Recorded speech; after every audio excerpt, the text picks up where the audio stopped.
Boa tarde, pessoal. Estamos chegando no final do curso e no final do nosso bloco de grafos, né, não de grafos, sobre grafos. A gente viu, recapitulando muito brevemente, além de maneiras de implementar grafos, lá no comecinho, né, na primeira aula, que a gente falou sobre implementação usando matriz de adjacência, listas de adjacência, comparamos e tal. Daí a gente trabalhou algumas aulas com busca em profundidade e algumas aplicações dela. Na última aula a gente falou de busca em largura e viu uma aplicação que é o cálculo de distâncias. E agora a gente vai falar do problema do cálculo de caminhos mínimos. Tá? Especificamente caminhos mínimos em grafos ponderados, né? Porque só falar caminhos mínimos já causa uma estranheza, porque a aplicação de busca em largura da última aula foi justamente calcular distância, calcular caminhos mínimos. A gente vai contrastar aí esse problema mais geral agora. Quando eu falo sobre grafos ponderados, o que eu estou falando é que ele tem peso nas arestas. Então agora o nosso grafo tem um elemento novo ali, qualificando as arestas dela. Cada aresta agora não tem um custo unitário, um custo homogêneo, né? Só conta o número de arestas, ela tem um valor associado. Tá? E a gente vai ver como lidar com isso nessa aula, que tipo de desafio novo que isso traz e coisas do tipo. Então esse é o contexto.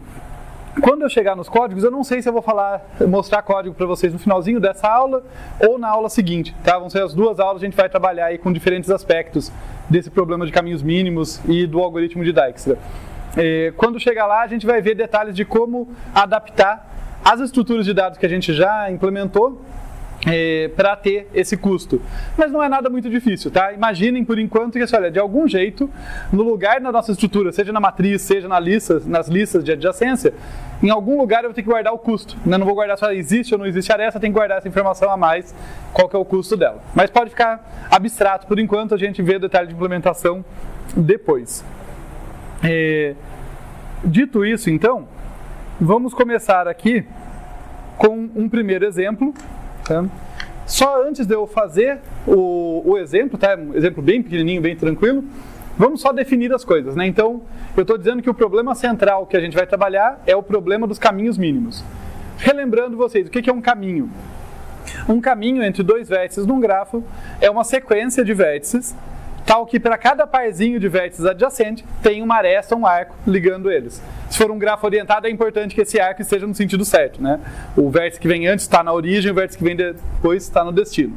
Então, por exemplo, aqui, para ficar mais palpável, eu vou dizer que um caminho que vai de S até T é dado pela sequência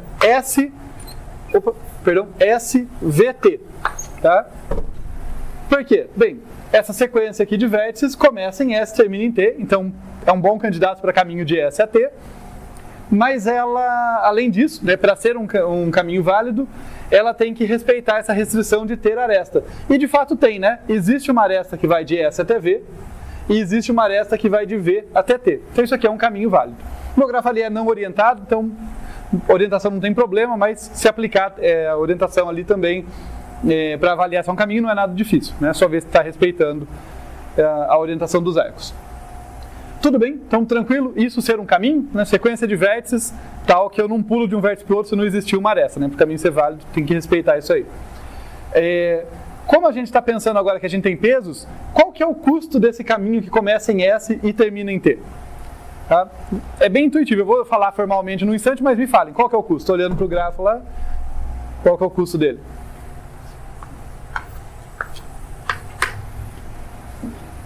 Perdão? 7, né? Especificamente 1 mais 6, né? Que vai dar o nosso 7 aqui.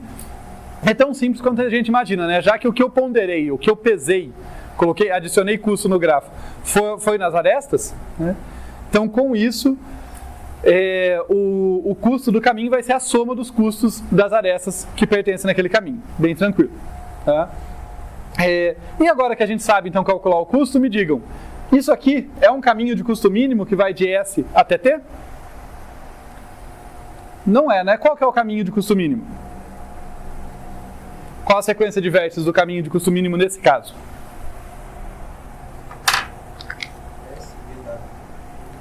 SVWT. Isso mesmo. SV. Começa em S, termina em T. e os vértices intermediários aqui respeitam aquela restrição, né? Olha, sempre que eu tenho dois adjacentes, existe uma aresta lá no grafo. Aqui a gente vai argumentar, por enquanto, né, que esse é o caminho mínimo por inspeção. Um gráfico pequenininho, a gente testa todos e percebe qual que é menor, né? E no caso, tranquilo, qual que é o custo desse caminho? Bem, de S a V custa 1, de V para W custa 2 e de W para T custa 3. Né? Então, isso aqui vai dar 6, que é menor do que 7. Tá? É um exemplo muito pequeno, mas é interessante que, apesar de ser um exemplo super pequenininho, né, o problema dos caminhos mínimos ataca grafos enormes e tal, né, por isso que a gente projeta algoritmos e não fica resolvendo na mão, né, mas para a gente começar a tatear o problema, apesar de ser um exemplo pequenininho, notem que ele já mostra algumas coisas importantes para a gente, tá?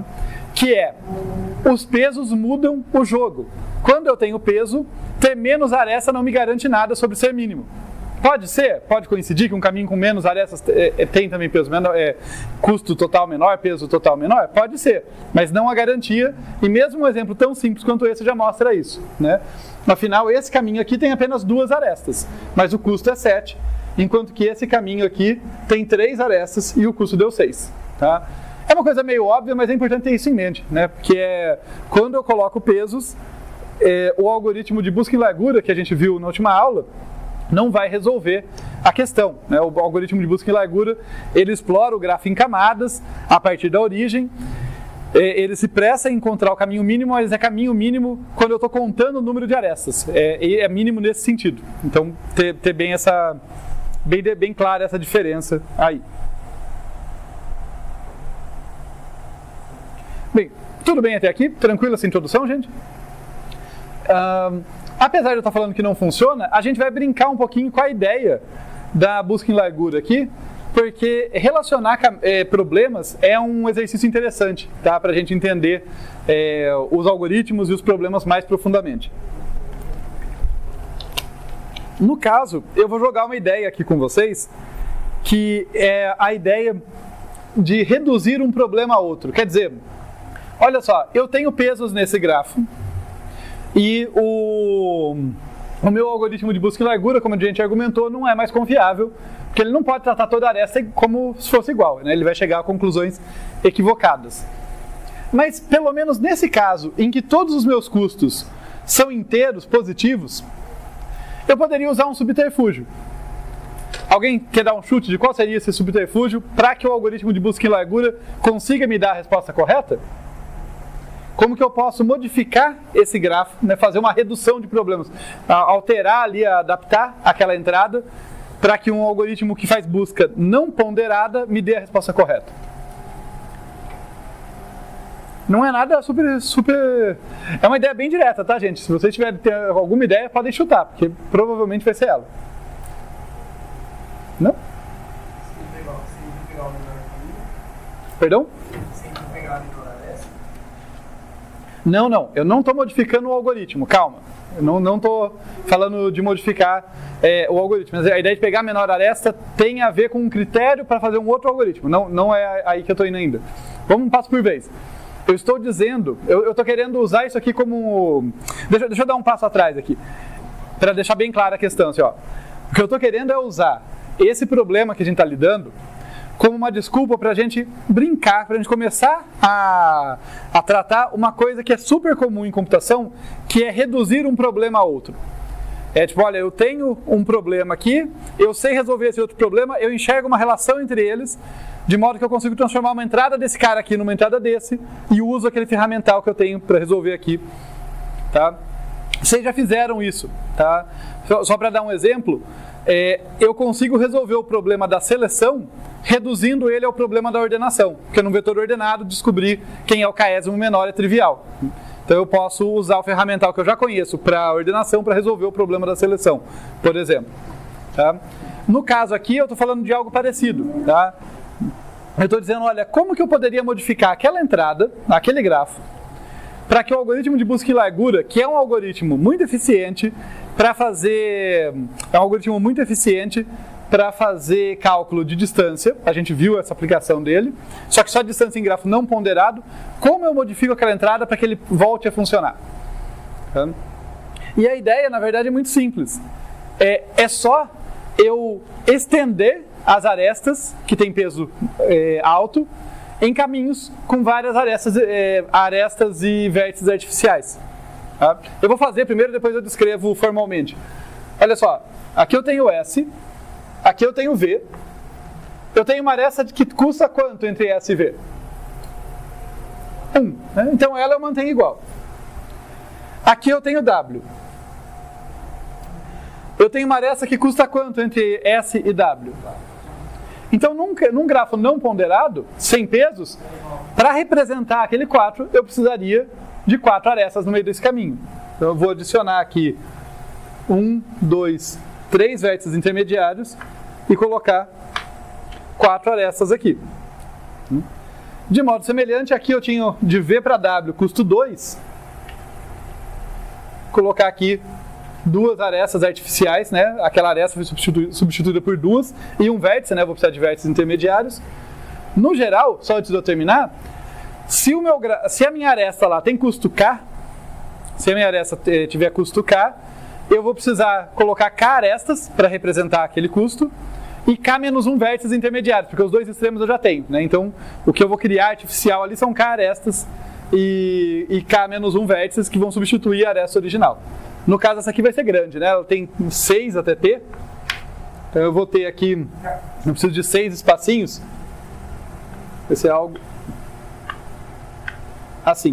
1, 2, 3, 4, 5, 6.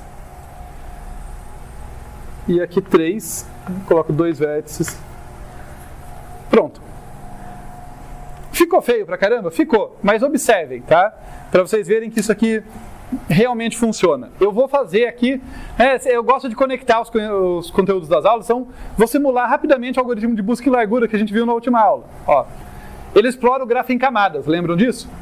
Então eu venho aqui, olha, camada 0, começando a minha busca. Né? Visitei o S aqui e camada 0 são os vértices que estão à distância 0. Agora, com um salto, quem está na camada 1? Esses caras aqui. O V que é dos vértices originais e esse que não é, mas tudo bem. Não tem problema que ele não é. Ele está ali só para o algoritmo funcionar corretamente. Andando mais um salto aqui, ó.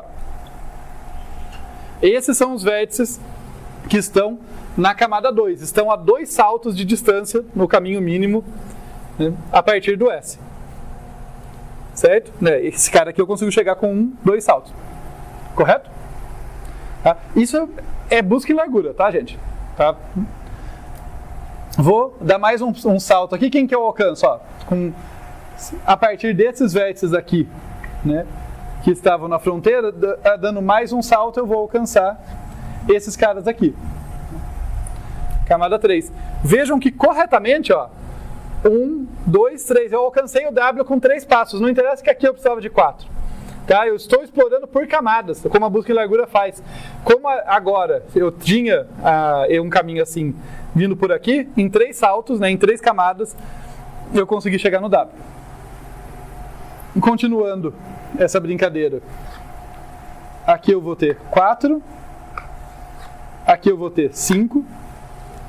E finalmente, a camada 6. Tá? Quer dizer que eu cheguei até o T em 6 saltos, né? O caminho que eu percorri, no caso, para chegar até ele foi esse aqui, né? Vocês podem verificar porque eu estou sempre atravessando a camada e fazendo 1 de diferença, né? Porque ó, do 6 para o 5 é para cá, né? Daqui para cá os dois estão no 6, então obviamente não foi esse o caminho que eu tomei. Tá? Se eu quiser reconstruir o caminho olhando para as camadas eu consigo. Tá? De modo semelhante aqui, por exemplo, eu sei que do W eu vim para esse cara para reconstruir o caminho. Que é aqui que eu estou atravessando a camada, esse cara está na mesma camada. Tudo bem. Tá? Às vezes eu faço umas perguntas esdrúxulas e eu não consigo motivar o bastante, vocês ficam me olhando com um cara confuso. Como eu falei, eu estou aproveitando isso aqui, não é porque isso aqui é um fim nele mesmo. Mas esse tipo de raciocínio é importante que vocês tenham. Tá? Vocês não aprendem um monte de algoritmos diferentes para que vocês saibam resolver exatamente aqueles problemas. Vocês aprendem um monte de algoritmos diferentes para que vocês saibam reduzir problemas a outros conhecidos. Seja exatamente, seja como parte da solução. Mas é importante ter esse tipo de mentalidade. Então aqui, é isso que a gente está fazendo. Estou falando, olha, eu já tenho um algoritmo que resolve problema de caminhos mínimos. Só que é quando é sem peso. Se eu pegar um caso com peso, como eu falei, pelo menos no caso que os pesos são inteiros positivos, eu consigo fazer essa conversão.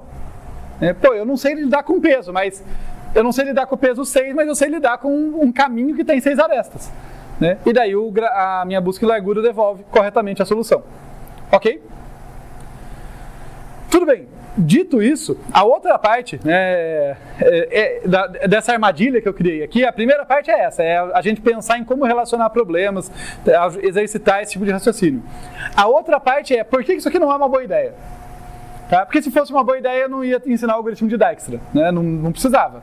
A gente só reduzia ali para a busca em largura que a gente já conhece. Então, isso aqui, eu acabei de argumentar com vocês, não foi uma prova, mas isso funciona, tá? Para pesos não negativos inteiros isso funciona. No entanto, isso tem graves limitações. Alguém quer dar um chute de qual que é a limitação nesse caso? Perdão? Se o peso não for inteiro. Se o peso não for inteiro, eu tenho uma limitação, mas eu daria um passo antes. Eu tenho uma limitação mesmo com pesos inteiros. Que não é uma limitação de corretude, mas vai ser uma limitação de eficiência. Perdão? Eu preciso fazer a transformação, é isso que você quer dizer?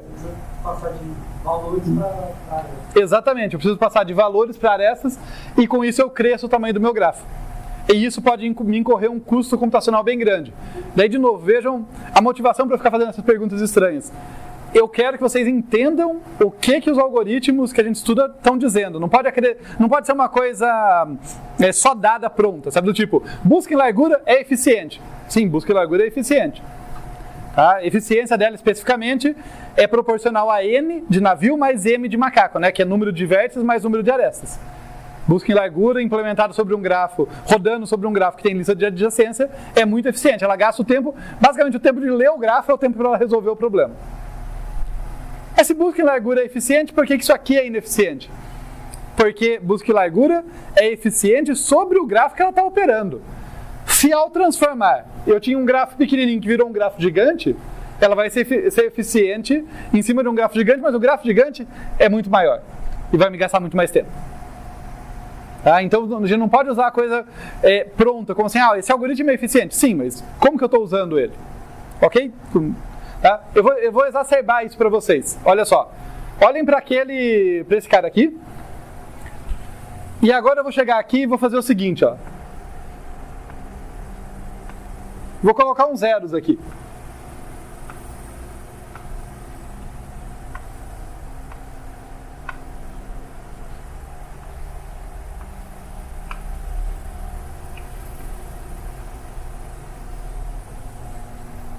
Ok?